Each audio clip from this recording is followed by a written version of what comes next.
Hay mentiras que nos incomodan y hay mentiras que nos arrullan. Esta es de las segundas. Tan cómoda, tan reconfortante que hemos dejado que se siente en el trono de nuestra fe como si fuera una verdad. El diablo es el culpable de todo lo malo que hago. Es un engaño perfecto, porque si el diablo es el responsable, yo no lo soy. Si él me tumbó, yo soy la víctima. Si él me tentó, yo soy inocente. Si él me atacó, yo solo me defiendo. Y esta es la teología de niños espirituales. Una fe que nunca crece porque siempre necesita señalar a alguien más. No importa que las escrituras nos digan otra cosa, preferimos culpar al diablo antes que mirar al abismo que tenemos dentro.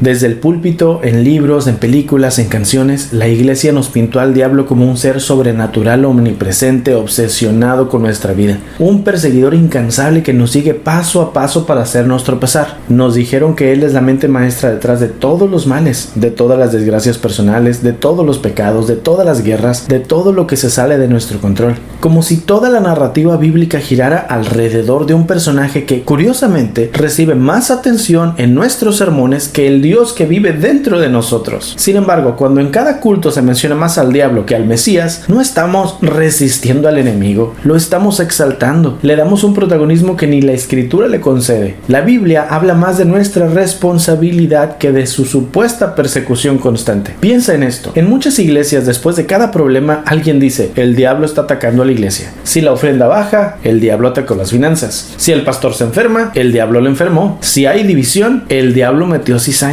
Y aunque en algunos casos pueden haber fuerzas externas, la gran mayoría de estas situaciones vienen de errores humanos, de malas decisiones y de corazones no transformados. Santiago 4:7 dice, sométanse pues a Dios, resistan al diablo y huirá de ustedes. Este texto no describe a un enemigo imposible de vencer ni a uno omnipresente. En cambio, muestra un adversario que huye ante un creyente que se somete a Dios. Esto no cuadra con la caricatura de un diablo todopoderoso que nos acorrala día y noche. Cuando le damos tanta importancia al diablo, terminamos cayendo en una trampa doble. Número 1, le damos más crédito del que merece, casi al nivel de Dios, como si fueran dos fuerzas iguales peleando. Y número 2, nos olvidamos de que el enemigo más constante que enfrentamos somos nosotros mismos. Tomemos a Yeshua como un ejemplo. Él habló del diablo, sí, pero habló más del reino de Dios y de la transformación del corazón. Él no pasó 3 años de su ministerio obsesionado por desenmascarar al enemigo, sino enseñando a la gente a vivir en obediencia y en amor, porque si el corazón es limpio, el enemigo no tiene dónde aferrarse. Así que la pregunta no es si el diablo existe o no, la pregunta es ¿por qué hemos inflado tanto su figura que hemos reducido nuestra fe a una batalla contra él, olvidando que el verdadero propósito del Mesías es llevarnos a la comunión con el Padre? ¿Cómo llegamos a esta imagen del diablo? La iglesia institucional no inventó al diablo, pero sí lo convirtió en una figura mucho más grande, temible y omnipresente de lo que la Biblia y los primeros creyentes jamás enseñaron. Y aquí está la verdad incómoda. No fue un accidente, fue una estrategia. En las escrituras hebreas, Satán no era un monstruo con cuernos y un tridente, sino un acusador, un adversario, alguien que se oponía. A veces era un ángel con permiso de Dios para poner a prueba. Por ejemplo, en el libro de Job, otras veces era una figura humana que cumplía un papel contrario a los planes de Dios, como en 1 de Reyes 11:14, donde Satán se usa para describir a un enemigo político. No era un dios del mal, no tenía un reino autónomo, no estaba en una guerra cósmica contra el Eterno como si fueran fuerzas iguales. Cuando llegamos entonces al Brit Hadashah, al Nuevo Testamento, el diablo aparece como el tentador y el padre de mentira, pero siempre subordinado a los planes divinos. Incluso en Apocalipsis 20, al final de la historia, no hay una batalla equilibrada. Dios no necesita armarse para ganarle, simplemente lo encadena y se acabó.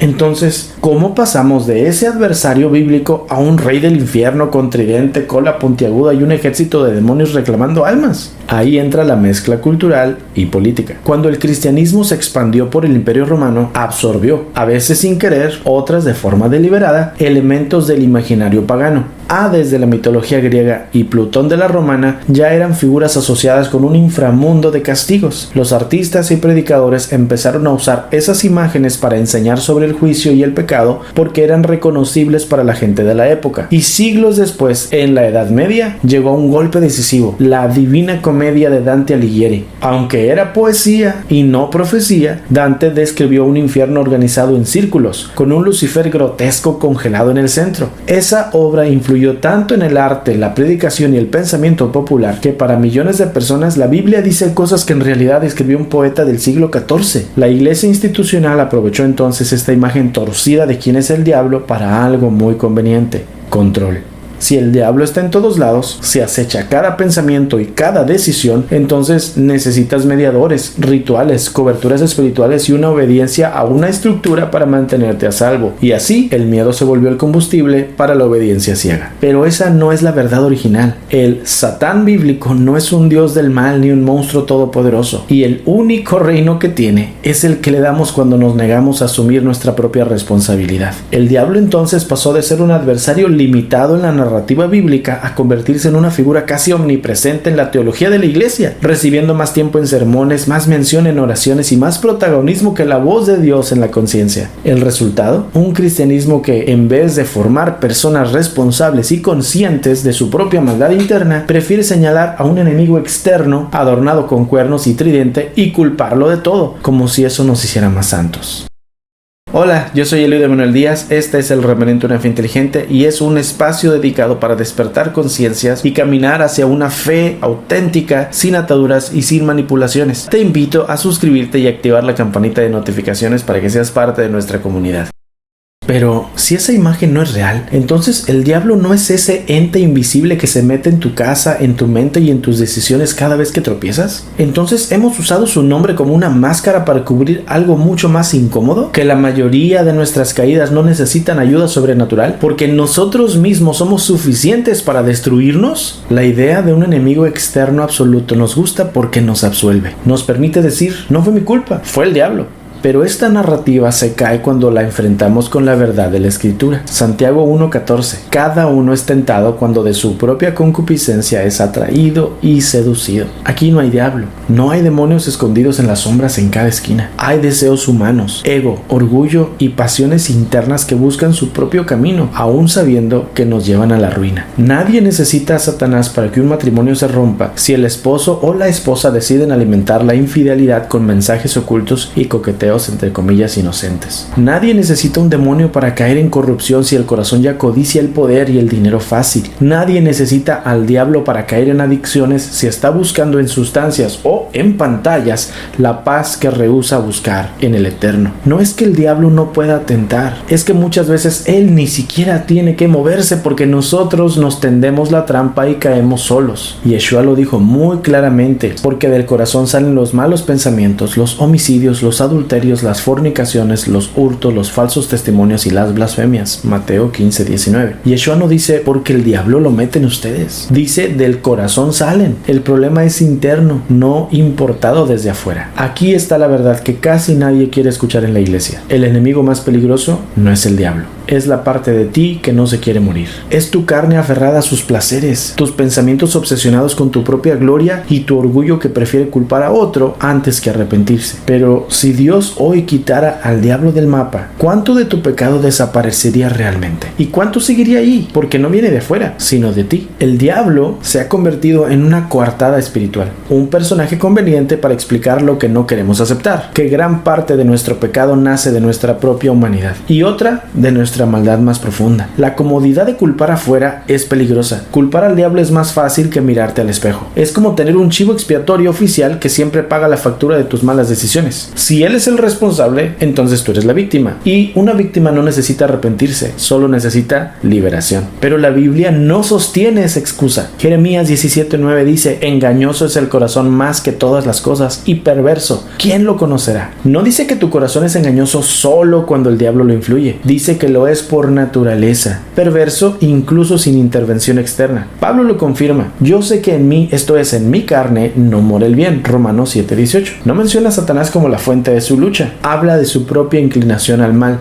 Y aquí viene lo más incómodo. La iglesia institucional también ha usado esa figura como herramienta de control. Han hecho del diablo un espantapájaros que agitan para mantener a la gente encerrada en su sistema, obedeciendo por miedo en vez de por amor. Un enemigo exagerado allá afuera que distrae distrae de la batalla real aquí adentro, porque la verdad es que no necesitas que un demonio te susurre para mentir. Tu orgullo lo hace gratis. Tampoco para codiciar. Basta con ver y compararte. Y tampoco para destruir. Tu ego sabe vengarse sin ayuda. El verdadero campo de batalla no está en el aire, ni en rituales, ni en guerras espirituales coreografiadas. Está en tu mente, en tus decisiones diarias, en el lugar donde eliges entre obedecer al Eterno o seguir alimentando tu carne. Pablo lo resumió así: anden en el espíritu y no satisfagan los deseos de la carne. Gálatas 5:16. La verdadera libertad no llega cuando reprendes al diablo, sino cuando dejas de alimentarlo dentro de ti. Y la victoria más grande no es derrotar a un enemigo invisible, sino dejar de usarlo como excusa para no enfrentar tu propia oscuridad. Si ya te suscribiste y quieres ser parte del grupo selecto de los que nos apoyan para seguir trabajando arduamente en esta encomienda, te invito a hacerte miembro del canal. Recibirás muchos beneficios, como que tu nombre aparezca en los videos que hacemos, en vivos exclusivos y videos sin comerciales como este y los otros que de repente salen. Únete. Sin embargo, sé que incluso después de todo lo que ya he dicho, habrá quienes sigan creyendo que Satanás existe como un ser sobrenatural con cuernos, tridente y capa roja. Y está bien, pero si vamos a hablar de él, hablemos de cómo lo presenta la Biblia, no cómo lo caricaturizó la religión. Porque en las escrituras, muchas veces Satanás, que significa adversario, no es un monstruo místico, sino un símbolo de poderes humanos corruptos, de sistemas y de personas que operan para desviar a la gente del propósito de Dios. En Marcos 8:33, Yeshua le dice a Satanás a Pedro, no porque Pedro fuera un demonio, sino porque en ese momento se convirtió en un adversario del plan del Eterno. Y en otro caso, en Apocalipsis 2:13, el trono de Satanás está en una ciudad real, Pérgamo, refiriéndose a un centro político y religioso opresivo, no a una cueva de fuego. Vemos entonces que el adversario sí puede estar afuera de nosotros, y claro que puede manipular entornos. Por ejemplo, con los medios de comunicación que moldean lo que creemos y lo que tememos, los gobiernos que normalizan la corrupción y llaman progreso a lo que destruye, las religiones que venden salvación como un producto para consumo masivo, y la industria del entretenimiento que convierte lo vacío en tendencia. Estos poderes externos sí tienen la capacidad de lanzarte tentaciones, confusión y desánimo, pero aquí viene lo que casi nadie quiere escuchar. Santiago 4:7: resistan al diablo y huirá de ustedes. Eso implica que tú tienes el poder de no ceder. Proverbios 25:28: como ciudad sin defensa y sin muralla es quien no sabe dominarse.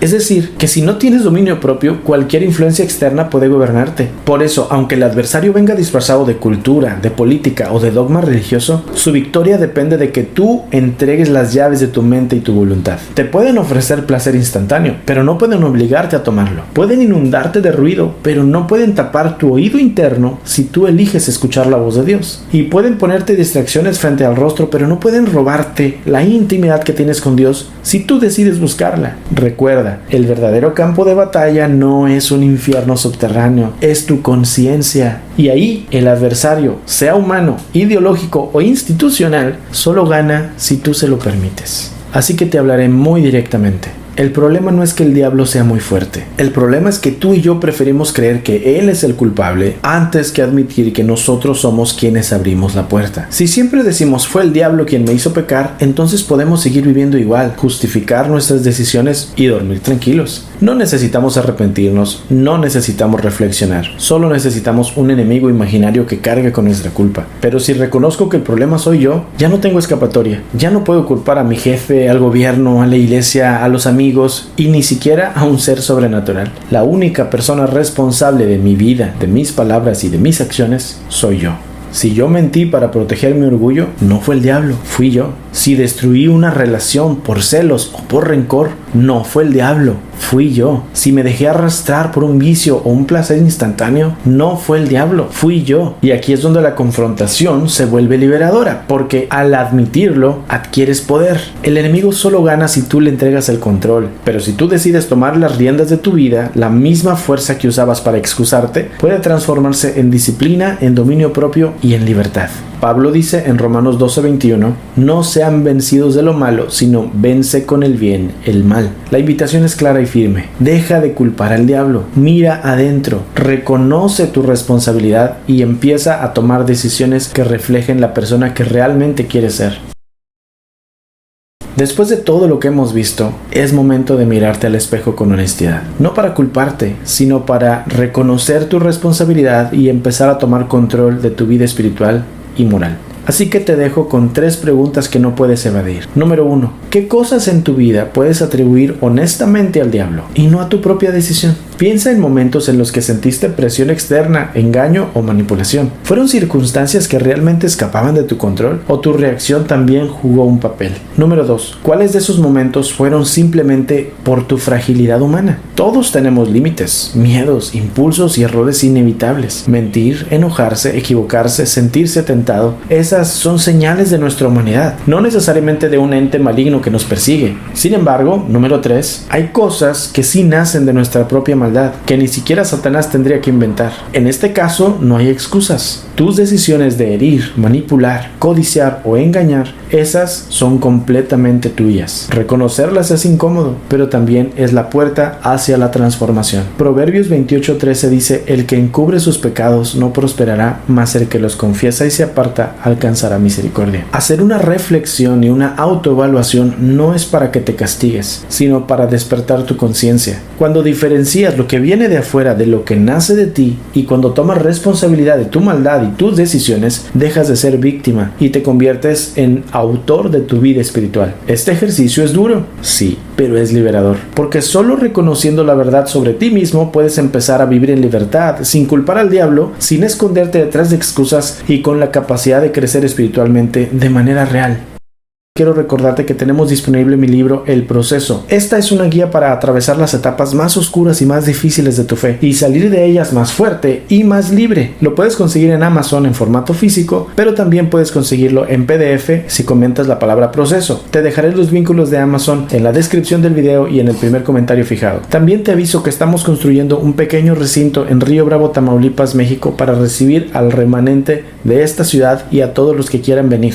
Este será un espacio para que todos los que buscan una fe auténtica fuera del abuso espiritual podamos reunirnos y estar en una comunión como hermanos. Si eres edificado por lo que hablamos y deseas dar un donativo, lo agradecemos de corazón. La información está aquí en pantalla.